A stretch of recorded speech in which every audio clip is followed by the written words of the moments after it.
যেটা সামারাইজ করলে যেটা দেখতে পাই, এই জরিপে 70.9% উত্তরদাতা অর্থাৎ বাংলাদেশের সাধারণ মানুষের মধ্যে 70.9% কোনো না কোনোভাবে দুর্নীতির শিকার হয়েছেন, দুর্নীতির অভিজ্ঞতা তাদের হয়েছে।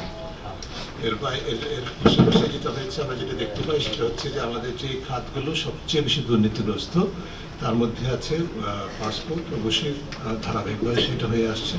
একই সাথে বিআরটি এবং আইন শৃঙ্খলা রক্ষাকারী বাহিনী এবং বিচারিক সেবা, যে খাতগুলোর উপর আপনারা লক্ষ্য করেন, বিশেষ করে আইন শৃঙ্খলা রক্ষাকারী বাহিনী, বিচারিক সেবা, তাদের উপর অর্পিত দায়িত্ব কিন্তু হচ্ছে দুর্নীতি নিয়ন্ত্রণ করা। মূলত তারাই কিন্তু আবার দুর্নীতিতে বেশি নিমজ্জিত, সেই কারণেও দুর্নীতির ব্যাপকতা গভীরতা বেশি।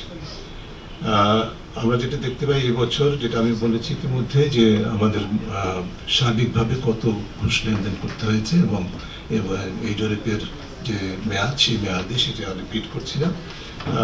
আমরা যেটা বলতে চাই সেটা হচ্ছে যে খাতগুলোতে সবচেয়ে বেশি দুর্নীতি নিয়ন্ত্রণের এখতিয়ার এবং দায়িত্ব, সেই খাতগুলো যখন দুর্নীতিতে নিমজ্জিত থাকে তখন মানুষের হতাশা যেরকম সৃষ্টি হয়, একইভাবে দুর্নীতির প্রাতিষ্ঠানিককরণ হয়ে থাকে।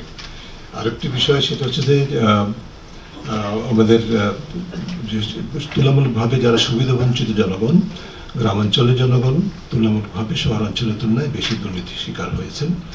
একইভাবে যারা প্রতিবন্ধী বা পার্সনস উইথ ডিসেবিলিটিস তাদের ক্ষেত্রে, এবং অন্যান্য যে যারা ডাইভার্স পপুলেশন আছে বা বিভিন্ন ভাবে সামাজিকভাবে এবং অন্যান্যভাবে যারা ডিসক্রিমিনেটেড বা ডিসঅ্যাডভান্টেজ কমিউনিটি, তাদের ক্ষেত্রে দুর্নীতির যে প্রভাবটা তুলনামূলকভাবে বেশি পড়ে সেটা আমরা দেখতে পাই।